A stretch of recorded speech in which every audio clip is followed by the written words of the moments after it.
Hey, Life Sparkers. Welcome to another podcast. We are here today with my dear friend, Sherleen Eicher.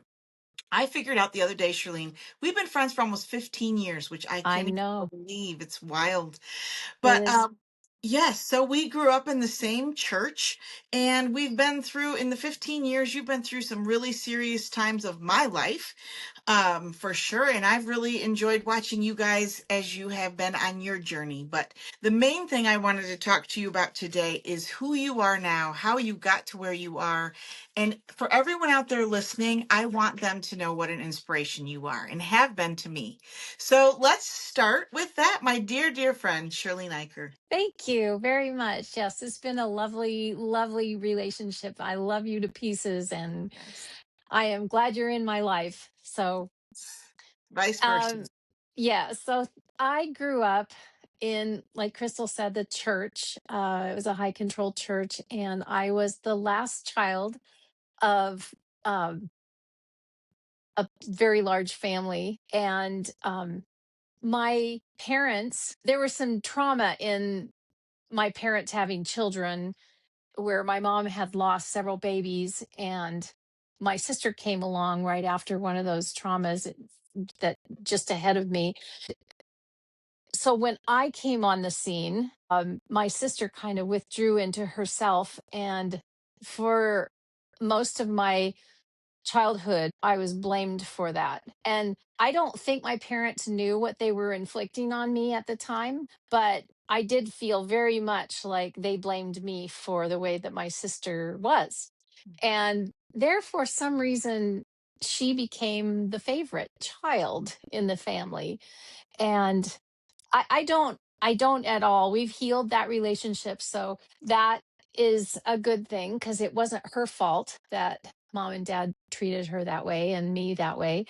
Um, but what it did for me is when I left home, I kind of started looking for love and acceptance in all the wrong places, like maybe a lot of kids do. Yeah. And I think we all leave home with childhood wounds, and sometimes they can be pretty deep. Hmm. Anyway, I ended up pregnant, and I'm not going to go into that story here because it'd be take up too much time. But I ended up calling up my parents and going back home where they could care for me and I could be cared for. And there was Dr. Wally, who was in the church, and he just happened to have the specialty of placing unwanted, unplanned children in the homes of the families in the church. So when I got home, there was no decision that was offered to me. It was just this is what's going to happen. And I relinquished my daughter up for adoption into a family that was a part of the church. And I got to see her briefly. uh, the day that I left the hospital, I got to go in and hold her. And um, I carried that with me for, I still carry it with me. I still Hmm. remember that moment. But I was in the hospital for 3 days with her just that far away from me. Yeah. And the nurses wouldn't let me see her. It just so happened that when I went down to see her, it was on a Sunday, and they I guess just decided that it would be okay. So I was discharged on a Sunday, and I really wanted to walk out of that hospital and on my own power because I had felt so powerless in this whole situation. But they made me get in a wheelchair and push me out, which Yeah. made me feel even more powerless. Like I couldn't even, I felt like she was just being ripped away from me. Wow. And I went back to my parents then, and I spent the next year kind of healing from all of that trauma. Not that I healed at all. I don't even have a real good memory of what happened um, after I came home. The first memory that I have is being in my bedroom and bawling, just Hmm. crying my heart out. And my mother came in and wanted to know what was wrong. This was maybe a couple of months after I came home. Wow. And What I year was told that? her That would have been 1982. And I just told her, I said, I am so afraid that I am never going to be able to love another child like I love this child.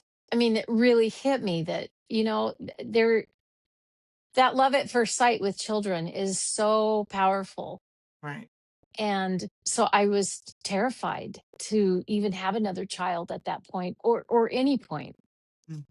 And you didn't. And I didn't, but that's another story. I would have. But so fast forward, a year later, I moved out again on my own. I moved down to San Jose, California, and I spent um several years down there just kind of getting back on my feet. But I still lived with this knowledge that my daughter was out there somewhere without me. And I just hoped and prayed that she was being taken care of. I know your story. And Yeah. so it terrified me to know that I didn't have any control over how she was being treated. I'm glad I didn't hear your story back then because I really would have been terrified. But um I um sorry, I'm trying to gather my thoughts here. You're good. My mom, when she found me crying in the bedroom, I remember her folding her arms and just telling me, you need to forget her and get on with your life and just start over. And you don't do that. That is just not possible. But I recognize now, after learning a few things, that my mom, that's what had happened to her, is she'd lost three babies Mhm. and she never got to talk to anybody about it. And so Right. she just had to get on with life. Right. And so I understand now why she said that to me. But you never forget those babies. No. I'm sure she never forgot those babies. And I never forgot my baby. Right. And so um I spent many years not saying anything to anybody. The only people that knew was my family. But I don't know, it's probably about 3 years later when I thought, I don't care who knows. I Right. can't hide her anymore. I Right. can't hide my experience. And so I began telling people. Hmm. And I didn't tell the world. I didn't go out and shout it from the I found out very early you have to trust who you're telling, Yes. because I did tell one person that totally went off on me and were so angry. And I was just like, uh, I was so startled. It just never occurred to me that, well, they didn't understand Right. my situation. They Hmm. just figured I was doing it out of selfishness or something. I don't know. But I just learned then to be very careful who I told. But I still was like, I want to tell you my story. I want you to know this beautiful person exists somewhere in this world, and I'm going to find her someday. Someday she is going to meet me, and I'm going to meet her. So that was kind of what kept me going through those long years of waiting.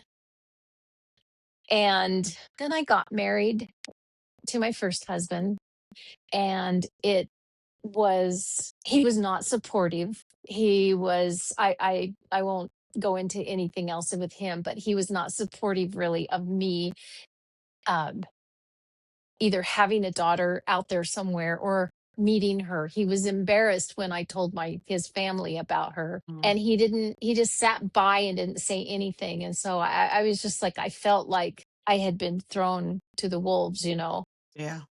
And they didn't, I don't know how to even describe.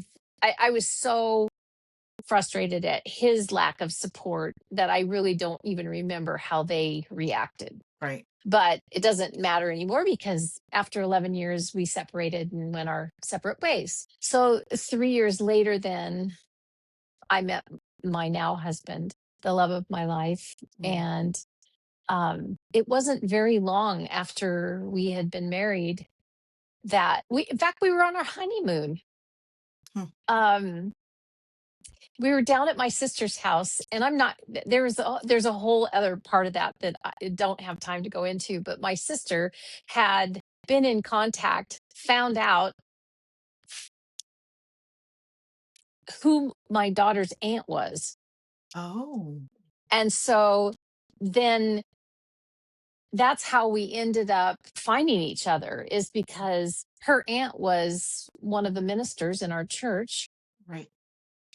and she knows lots of people all over the world. And anyway, she just happened to run into some of my family, who then told my sister, and shows my sister got in contact with the aunt and talked to her and got her address, and then told me. So then I called the aunt, and you know come to find out later that this aunt was known for being kind of intrusive.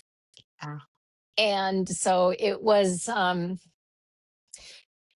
not really appreciated on her side of the family, but I mm, suppose we all have siblings that can push their limits, and yep.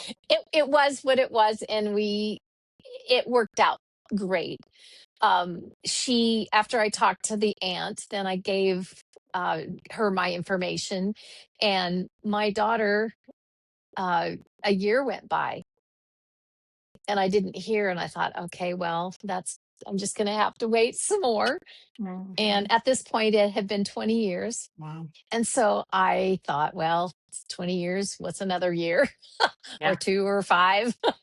Anyway, a year later I was sitting down at my email, and I'll just tell you right now, I'm not very good at opening emails, Mhm. but I opened up my email on a Tuesday and found out I'd had a, a email sent from her on Sunday. I about fell out of my chair. It was just I couldn't believe it. It was the thing I had been wanting for 22 years, Mhm. 21 years, and I just absolutely I can't even describe to you that feeling that you get, where you're just like, you feel like you can't even walk because you're Mhm. so dizzy with delight. So that was the beginning of our relationship, and I have to say, when it first started, it was kind of slow. First of all, our meeting was quite different from, I would say, a lot of people's meetings, the first time they meet with their birth family or birth mother or birth father, whatever, Right. because her family all came down Oh, wow. and met my family. So it was like this huge coming together. But the very first meeting that we had, it was just my husband and I, and her mom and dad and her. We Mhm. got a hotel, and we just had a private night together, and the next day, before we went down to meet my family Mhm. and have Thanksgiving. This all happened over Thanksgiving. So, yes, Thanksgiving is still my favorite holiday. Yeah. I met That my is I met my husband on Thanksgiving, and I met my daughter on Thanksgiving. So, yes, it was very beautiful. So, when a lot of people, and I'm thinking about others that I've known that have met their birth mother, birth families, they've always done it just one on one. um but I think for this and for us, it was really important that she have the support of her parents, right. because of who she is. And she was very timid when I first met her, very like unsure of herself.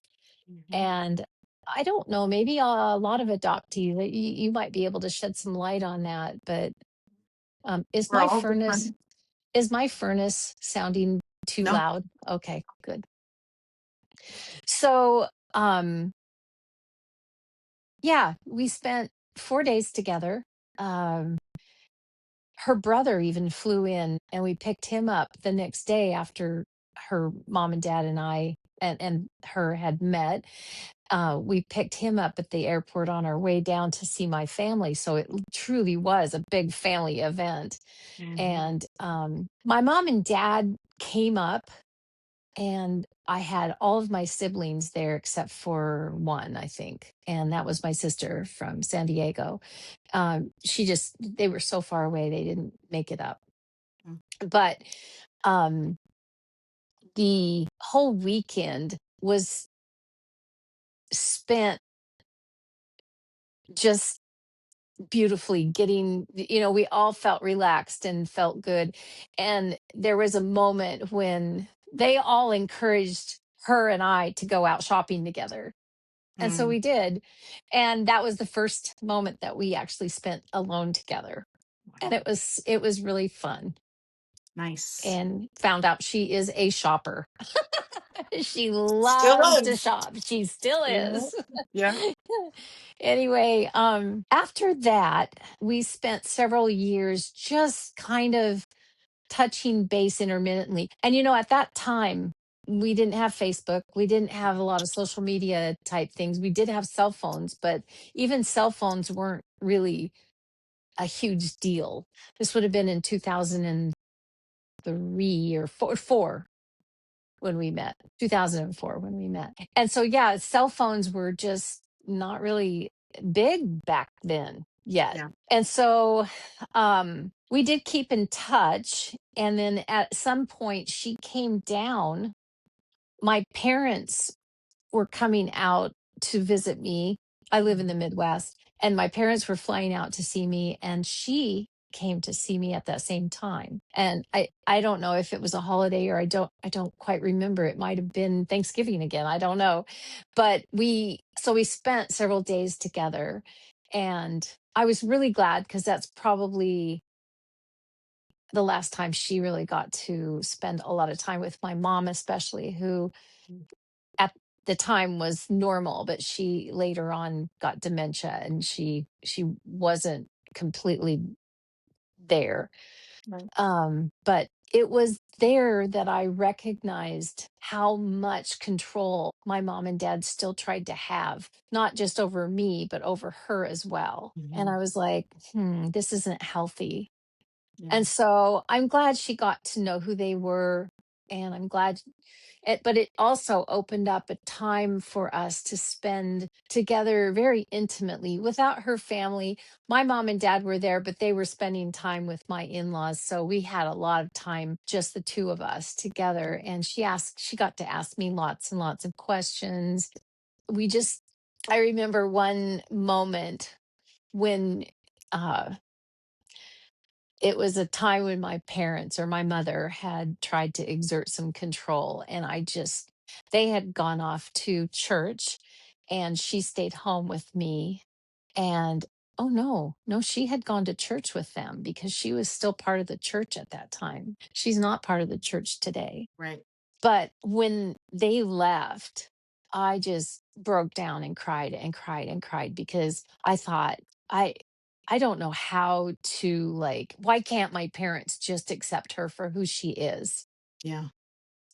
And when they got home from church that night, I was still down in the basement recovering, and my daughter came down. I might this might be kind of hard, but she came down and crawled in bed with me and Mhm. just snuggled up to me. And we just laid there for a long time, just snuggling together. Mhm. And that's when she started to ask me questions about her birth and about the Mhm. stuff she went through. And it was kind of a bonding moment that I'll never forget, because that was probably at the moment when we started to really develop our relationship. That's And amazing. yeah, it was beautiful, and it healed a lot of my pain from my parents' expectations of her. I Yes. recognized, oh, she she knows that she doesn't have to conform to any way they think. Right. So anyway, It's a lot. that is a lot. That is a lot. So, in that, there's layers of obviously the shame and the fear and all of that, and the judgment from the church and the parental issues, the wound of giving her up, the loss of all of that for all those years, marrying someone you felt probably like you deserved at the time, but knew that you didn't Yes. on some level. The way that we punish, I always say nobody's harder on us than we are on ourselves. I can absolutely Right. do that. But that is a lot, Sherleen, and I know that that's why you and I are such close friends, is because we do have such a deep understanding of one another's wounds, but also Yeah. how hard we have worked to not let those wounds define us now and to actually turn them around into super positive things. I mean, I have watched you and her relationship, that relationship, just blossom in these last few years. And, when you get so excited to go see her, or she called, or you talked to her, and just the joy that's there. And I just, so many, it's a confusing thing, but for you guys to be able to just drill straight down to having a mother daughter relationship, even though she's also still very close with her adoptive parents, I know. Yeah. Um, And that, I actually am also friends with yes, her adoptive parents. that's I've what I been up was. to their home and I know them. So, yeah. So, you know that I have a saying that love wins, and I always say that because the more love, the better. Like, Yes. I'm also adopted. I have an adopted child, raised her in an open adoption, and so a lot of my love wins comes from that, obviously, and I found my birth parents. But the more love someone can have, the better. And so I think for anybody out there watching, whether it's a loss from miscarriage, whether it's a loss from a divorce and now they're remarried, or there's just a complicated situation there, um, I would just like to encourage them to take a page out of your book and keep moving forward one step in front of the other, even though might make some mistakes along the way. But I love what you said about that you wanted and needed to start talking about it. One of the things that I talk a lot about is how important it is to put words to our story and to not Yes. let the silence condemn us forever. Because if we're not able to express that, so often that's what happens is we live, like I said, just said, we are harder on ourselves than anybody else could possibly be. And so we get a cycle in our brain that neurologically just is relentless against our unworthiness and our Yes. what a horrible person we are, and how much shame and loss, and what a victim we are, and all the things. And really, what Life Spark is about is being able to step out of that, for something to spark you in a way that you can say, that happened to me and it hurt like a bitch. Yes. But I was able to pivot and I was able to use it in a way that is manifesting goodness and love in my life now. So I really want to honor all of that. Thank you for sharing all of that with us. How are you today when when you look back on that you didn't have any other children? Do you feel fulfilled in your relationship with her as a woman, and as all the loss that you felt at the time, your love for her? How are you with all of that now? Well, I had kind of a gift. When I married Kevin, he had two children. So Mm, they actually kind of became my first two children. And mhm. then when she came back into my life, my daughter was my third child then. Right. And so I have been blessed beyond measure with three beautiful children and four grandchildren. So yes, I have a lot. And how has it? I do.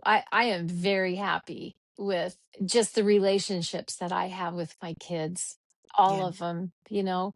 I have a husband who supports me 100% in all the relationships that I have, you know. And so my relationship with her for a long time, well, it started out slow, like I said, but then as the years have gone by, we've just gone through things together. She's come to see me a couple of times. I've gone up to see her a few times. And with every single visit, we just get closer and closer and closer. And now it's to the point where we talk about once a month. And when we talk, it's like 3 or 4 hours at a time. You know, we have to set out a chunk of time I for love that. that.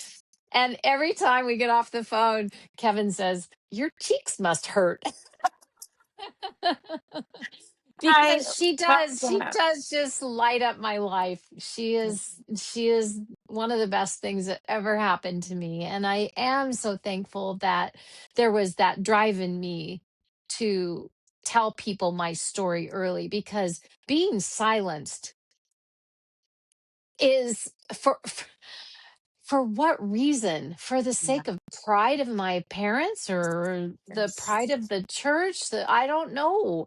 I Yeah. mean, it's a baby. Yeah. I'll give you a little, this is just a little side note, but one of the things when I noticed that kind of encapsulates how I feel is my neighbor's daughter got pregnant when she was still in high school. Now she wasn't part of the church or anything, but she came over to me and she was just in tears, because Mindy had gotten pregnant. I looked at her and I said, "It's a baby. That's exciting." Yeah. And she looked at me and it just kind of, there was just, you could see an almost instantaneous change in Yeah. her. Right. And she recognized, oh, this is a celebration time. This isn't this shouldn't be a time of sadness. Right. And I tell you what, that girl is more loved today than, I mean, they would never Right. want anything different Right. now. Yeah. So I see Redemption. that, just, yeah, And it's a that's the funny baby. thing. Yeah. I really Babies. would encourage anyone out there to seek redemption in any of those relationships. A lot of people always ask people like me that are public and have been involved with adoption, should I find, or how, should I search? Should I not? Um, and I've been very involved with a lot of that. And every single time that redemption has happened in those relationships, there is so much healing there and just so much joy and love that comes. Even if it's not a positive relationship in the long run, there still is redemption in the closure of knowing, looking at someone, the biological connection is astounding. It is. Truly astounding. And Yes. we do it in all kinds of other things, horse pedigrees and all the kind of stuff. We show all this genealogy and all of the things if you're in a world like that about breeding. And we don't do it with people, but I think we should, because literally Oh, things, what's back there matters, and so anyway, but the other thing that I wanted to acknowledge, Sherlene, is what you said about your stepkids. And I know you don't even view them as stepchildren. You view them as your very own children. And yes, I I do. also I wanted that example to shine today, and to anyone listening, is that, you don't put a separation on that. Love is love, and their kids, even though they're grown adults, and you just love them, you don't. Yes. And yes, they have another mom, but that doesn't matter to you. You just love them anyway. Like, Yep. and I love that. I love you for that so much. It's so many people, it's his and hers, or they're not my kids, so I don't, it's not my responsibility. If you marry into that family and you take that on, children are innocent. If they are not adults, you are taking on those children as much as you're taking on that relationship. And I feel Right. so strongly that you have an obligation to not only care for, but love those children. So thank you for loving the way that you do, and Yes. being such an incredible human in their lives, because I know that you Well, are, them and the grandkids. But yeah, thank uh, you. Well, they're treasures to me, so. I know that we could literally talk for hours about so many things, and I'm sure that we will be talking to you again. But what I really mostly wanted people to walk away with today was getting to know you and your story and the redemption of it all, but also who you are today, and how all of those things, like, sometimes I think people get in a situation and they find themselves, and it feels hopeless, and it feels like it's the end of the road. And I just want to encourage, I don't know why I'm crying. There's somebody needs to hear this right now. It's not. It No, doesn't. it never is. Yeah. And I just want whoever's needing to hear that message to hear that message, because um there's hope. There's so much that happened. I'm sure so many times in your life you thought that. Um I did, yeah. and look at you now, and look at your relationship with her, your marriage now, the life that you guys have. Yes. I mean, it's just amazing, and I love you. Um yeah. Yeah, we share a lot. You and I are both mucking around in the mud being farmers. We're mucking around in a lot of things, aren't we? Learning things we never thought we would. Isn't that the truth? Oh my goodness. So yeah, yeah, make the most of it. Just hang on for dear life and keep going. Yeah, Hang on life for will dear get life. better. It Yeah. will get better. Yeah. I'm going to Y- give you last word today. What would you like anybody that's out there listening?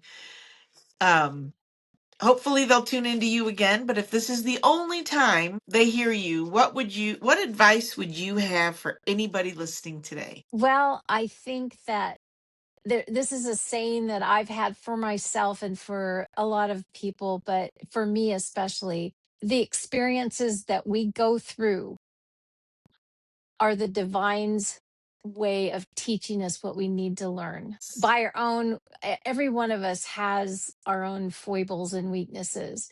And so we are driven into those experiences, and hopefully we take the lesson then from them and grow. Yes. So Nobody's perfect, but no, and we all make mistakes, but we do. yeah, just They're keep moving forward. they're called errors, not mistakes. I love that. I love that. I'm going to use that. I'm going to Yeah. steal that. I love that. We're Yeah. going to pivot. We're going to switch it up. Yeah. All right, my friend. Thank Well, you. until next time, thank you for sharing your Yes. story. Thank you for the bright, amazing, wonderful joy that you put out into the world and everybody that you meet all day, every day. And for the fervor with which you look forward and do every single thing that is adventurous and fun in life. I hope that you have a lot of opportunity coming up to share with people how you live, because it is a gift and it is an inspiration to me, and I know it is to a lot of other people. So kudos to you and Kevin for all the things that you're doing to Well, shed light and spread love. So thank you, Crystal. You too. all right. I will talk with you All right. soon, my dear. Okay. Bye All bye. right.